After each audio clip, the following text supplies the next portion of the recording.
3월 17일 말씀 묵상하겠습니다. 함께 기도하겠습니다. 하나님, 우리가 매일의 삶 가운데서 매 순간 하나님께서 우리에게 원하시는 뜻이 무엇인지, 하나님의 말씀의 기준이 무엇인지 날마다 생각하며 또한 그 기준을 따라 순종하며 살아가는 저희들 되게 하여 주시옵소서. 우리의 원함과 우리의 감정과 우리의 생각이 아니라 하나님의 말씀이 우리의 삶의 기준이 되게 하셔서 세상과 구별된 거룩한 백성 되게 하여 주시옵소서. 예수님 이름으로 기도했습니다. 아멘. 오늘의 말씀은 레위기 11장 1절부터 23절까지의 말씀입니다. 말씀을 함께 살펴보시기 전에 개인적으로 말씀을 꼭 읽으시고 묵상하는 시간 가지시기 바랍니다. 우리는 지금까지 레위기를 살펴보고 있습니다. 1장부터 7장까지는 하나님께 나아가는 방법인 제사의 5가지 방법에 대해서 살펴보았고요. 그리고 이어지는 8장에서 10장까지는 제사장의 위임식과 관련된 내용을 살펴보았습니다.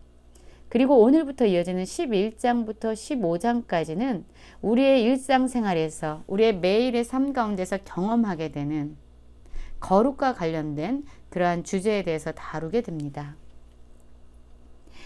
1장부터 10장까지의 내용은 거룩에 대한 내용이 하나님이 임재하셨던 성소와 관련된, 성소라는 그 중요한 장소와 관련된 내용이었는데, 오늘부터 살펴보는 이 11장부터 15장까지의 내용들은 우리의 일상의 삶, 즉 우리의 가정에서의 거룩한 삶에 대한 내용들을 주로 다루게 됩니다.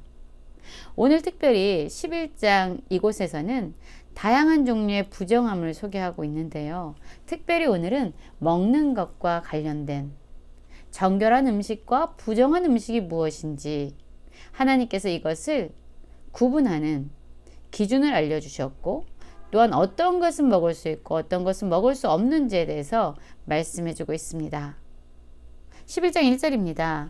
여호와께서 모세와 아론에게 말씀하여 이르시되 이스라엘 자손에게 말하여 이르라. 육지의 모든 짐승 중 너희가 먹을 만한 생물은 이러하니 모든 짐승 중 굽이 갈라져 족발이 되고 새김질하는 것은 너희가 먹되 새김질하는 것이나 굽이 갈라진 짐승 중에도 너희가 먹지 못할 것은 이러하니 라는 말씀으로 시작하고 있습니다.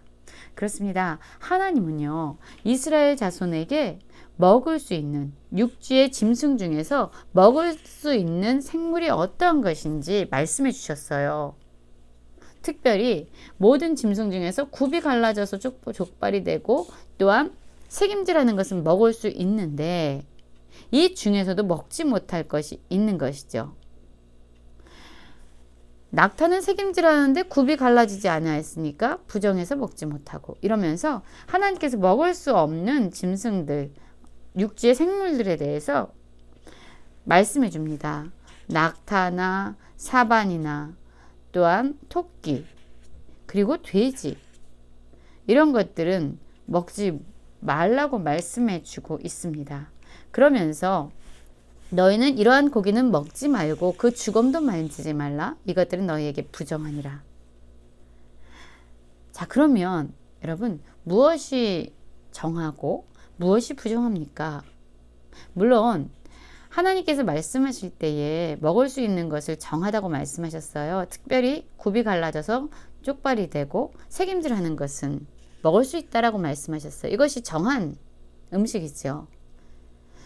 그런데 여러분, 중요한 것은 이들의 기준이 바로 하나님 말씀이었다는 겁니다. 이들은 육지의 짐승 중에서 먹을 만한 생물을 찾기 위해서 그들의 식욕이나 그들의 감정이나 그들의 상황이나 그들의 생각을 따른 것이 아니었어요. 내가 무엇을 먹을 수 있는지 무엇을 먹을 수 없는지, 그 고기를 볼 때도 이들은 하나님의 말씀이 뭐였지? 하나님의 기준이 뭐였지? 라는 생각을 하게 된다는 것이죠. 또한 물고기도 그렇습니다. 9절부터는요, 물고기에 대해서 말씀해주고 있어요.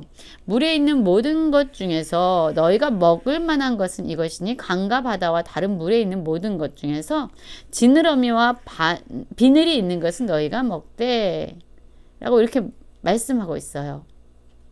즉 물고기들의 대표적인 특징은 지느러미와 비늘이 있는 것이겠죠. 그러나 어쨌든 이것을 정한 기준은요, 바로 하나님이셨다는 거죠. 그들에게 먹을 수 있는 것을 규정해 주시고 먹을 수 없는 가증한 것, 정결하지 못한 물고기를 정해 주시는 것도 하나님이셨어요. 그래서 이 이스라엘 백성들은요, 자신들 아까도 말씀드린 것처럼 상황이나 식욕이나 감정에 따라서 이 물고기 내가 이걸 먹어야지 라고 선택한 것이 아니라는 거죠.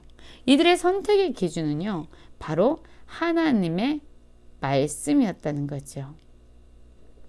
수중생물의 지느러미와 비늘 없는 것은 너희가 혐오할 것이니라 라고 말씀하고 있어요. 그런데 사실 여러분, 지느러미나 비늘이 없는 것도 만드신 분은 하나님이시잖아요. 11장 13절을 보면은요, 또 이제 새에 대해서 말씀합니다.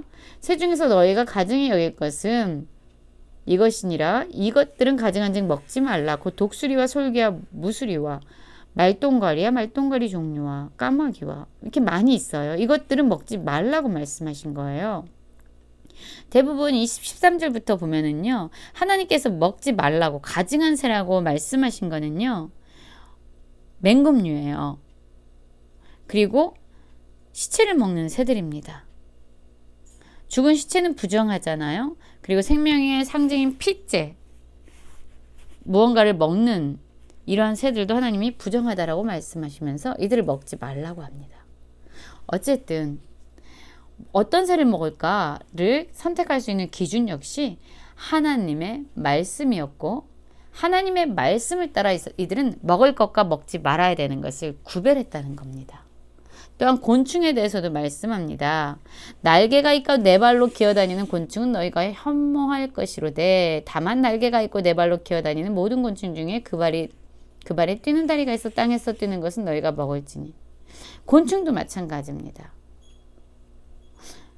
저는 오늘 말씀을 묵상하면서 왜 이것은 부정하고 왜 이것은 정하지? 하나님이 다 만들어 놓으셨는데 왜 이거는 못 먹게 하셨을까? 먹으면 안 돼? 라고 우리는 하나님 왜 이거는 부정해요? 왜 이거는 정해요? 라고 물어볼 수 있어요.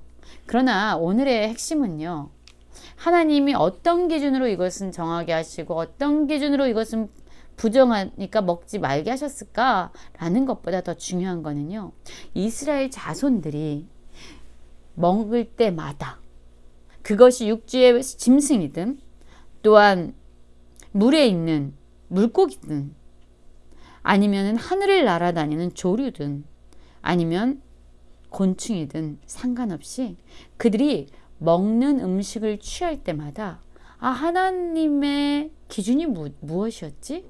내가 어떤 것은 먹을 수 있고 어떤 것은 먹을 수 없다라고 하나님 말씀하셨지? 라고 매 순간 하나님의 말씀, 하나님의 기준을 떠올리면서 먹는 것을 선택했다는 거죠.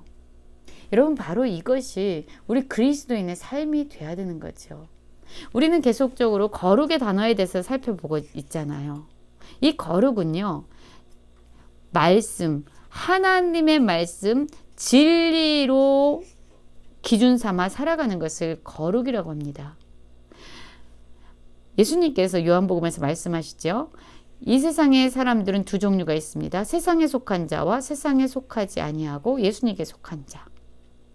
그런데 이 예수님께 속한 자는 세상에 속하지 아니하는데요, 이들은 무엇이 달랐냐? 기준이 달랐어요. 예수님께서 이 세상에 속하지 아니한 자들을 예수님이 거룩하게 하셨는데 그 거룩하게 하신 이유가 바로 이들에게 하나님의 말씀, 진리를 주었기 때문이라고 말씀하시면서 이들을 진리로 하나님의 말씀으로 거룩하게 해주십시오 라고 기도합니다.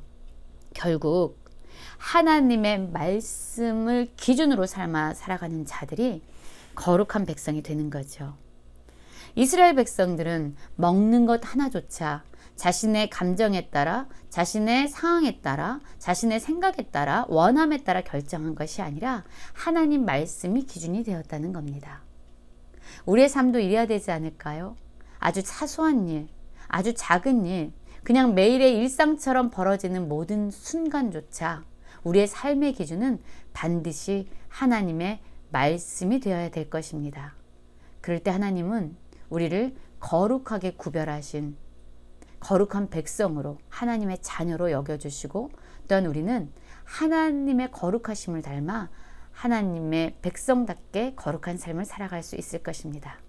거룩한 하나님의 말씀을 붙잡고 살아가는 모든 성도님들 되시길 간절히 기도합니다.